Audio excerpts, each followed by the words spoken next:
पथराव करने की वजह से इनको जेल भेजा गया। ये कार्रवाई हुई है। स्पेशल कोर्ट ने हमलावरों को जेल भेजा।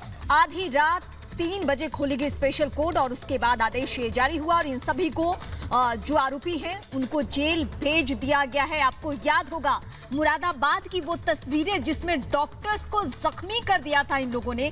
उसके बाद आनन फानन में कार्रवाई, पुलिस ने इन सभी को गिरफ्तार किया। कल रात की ये बड़ी घटना, बड़ा अपडेट वहां से, जहां कोर्ट के आदेश के बाद इन्हें जेल भेज दिया गया है। और सिर्फ इतना ही नहीं, अब अलग अलग जगहों के डॉक्टर्स भी मुखर हो रहे हैं इस मामले को लेकर, क्योंकि मुरादाबाद की घटना कोई पहली घटना नहीं है। पश्चिम बंगाल में भी इस तरीके से घटना सामने आई जहां जानलेवा हमला डॉक्टर्स पे किया गया।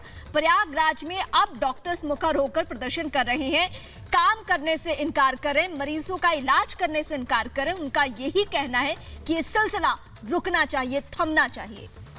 और फिलहाल मुरादाबाद से यही खबर है कि जो 17 लोग पकड़े गए थे उन्हें जेल भेज दिया गया है। आधी रात में स्पेशल कोर्ट में इस पूरे मामले को रखा गया और उसके बाद ये फैसला हुआ कि उन्हें जेल भेजा जाएगा। विवेक हमारे साथ जुड़ चुके हैं, सीधे रुख करेंगे विवेक का। विवेक, मुरादाबाद में लगातार एक के बाद एक सख्त कार्रवाई हो रही है, 17 जेल भेजेगा और उधर रिपोर्ट भी कह रही है कि एक कोरोना मरीज था उन पत्थरबाजों में, उसके परिवार के लोग भी संक्रमण में के चपेट में हैं।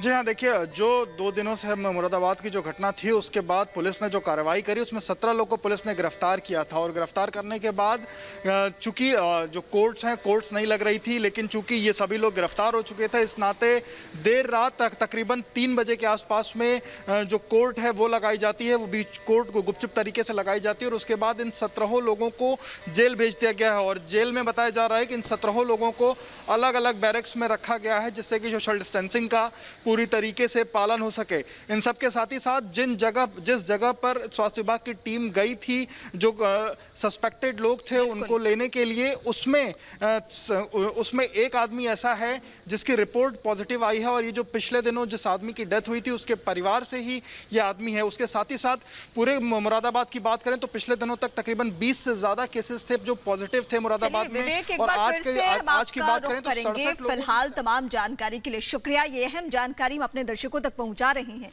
जहां क्या कुछ अब तक अपडेट है इस खबर के सिलसिले में, तो मुरादाबाद से ये खबर एक बार फिर आपके सामने। जेल भेजे जा चुके हैं जिसमें से एक कोरोना मरीज भी है। 67 लोगों की जांच हुई, 11 कोरोना पॉजिटिव पाए गए। और इस खबर के सिलसिले में सीधे हम न्यूज रूम का रुख करेंगे।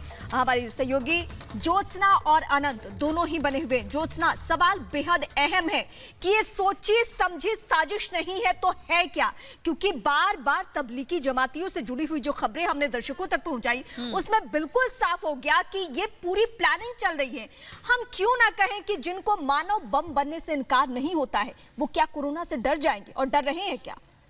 बिल्कुल रीमा, ये जो तस्वीरें सामने आई थी वो बेहद शर्मनाक तस्वीरें थी। पुलिस वालों पर हमला करना, स्वास्थ्य कर्मियों पर हमला करना, और आधी रात को देखिए कोर्ट चलती है और अब इनकी गिरफ्तारी सबकी हो चुकी है। आपको बता दें कि किन धाराओं में केस दर्ज हुआ है। सख्त धाराएं हैं। धारा 147 है, 148 है, 149 है, 188 है, 269 है, 270 है, 332, 353, 307 के साथ और भी अन्य धाराएं हैं जिनके तहत केस दर्ज हुआ है। और आपको याद होगा योगी आदित्यनाथ NSA के तहत कार्रवाई हो पहले ही कह चुके हैं। इस तरह के मामले सामने ना आए अनंत, सख्त कार्रवाई ऐसे लोगों के खिलाफ बेहद जरूरी है। जोसा, देखिए, इनमें 17 लोगों के खिलाफ मुकदमा दर्ज किया गया था और जो स्थानीय प्रशासन है उसने बहुत मुस्तैदी दिखाई। रात को 3 बजे इस मामले में सुनवाई की गई क्योंकि जो धारा 147, 148, 149 हैं, इन धाराओं में मजिस्ट्रेट के पास ये पावर होती है कि वो कब सुनवाई करता है और उनको जेल भेज सकता है। रात को 3 बजे देखिए ज्योत्सना और रवि और रीमा, रात को 3 बजे सुनवाई की जाती है और उसके बाद उनको जेल भेजा जाता है। यानी साफ संदेश कम से कम राज्य प्रशासन की तरफ से, शासन की तरफ से दे दिया गया है कि आप भले ही कितने ही मजबूत मंसूबे रखते हो समाज को बिगाड़ने का, इस बीमारी को फैलाने का, निश्चित तौर पर पूरी तरीके से तैयार है आपके ऊपर नकेल कसने के लिए। और ये जो उदाहरण दिया है मुरादाबाद के इन लोगों ने, इससे साफ पता चलता है कि पुलिस और प्रशासन का ये काम किस तरीके से मुश्किल करते जा रहे हैं कि इसमें कोरोना से संक्रमित लोग भी हैं, वो पत्थर भी चला रहे हैं। तो 17 लोग जेल भेजे गए हैं पुलिस पर पथराव करने के मामले में। कोर्ट ने इन्हें जेल भेजा है और आधी रात को इस पूरे मामले की सुनवाई हुई। विवेक के पास चलेंगे। विवेक, ऐसी घटनाएं उत्तर प्रदेश में बार बार हुई हैं, मुरादाबाद इसका ताजा उदाहरण है। हालांकि सख्त कार्रवाई हो रही है, ऐसी घटनाएं न हो, इसके लिए सरकार क्या कुछ प्रयास कर रही है? क्या लोगों से बातचीत करने की या फिर इस तरह के सख्त उदाहरण देकर यह प्रयास किया जा रहा है कि दोबारा ऐसी हरकत नहीं होनी चाहिए?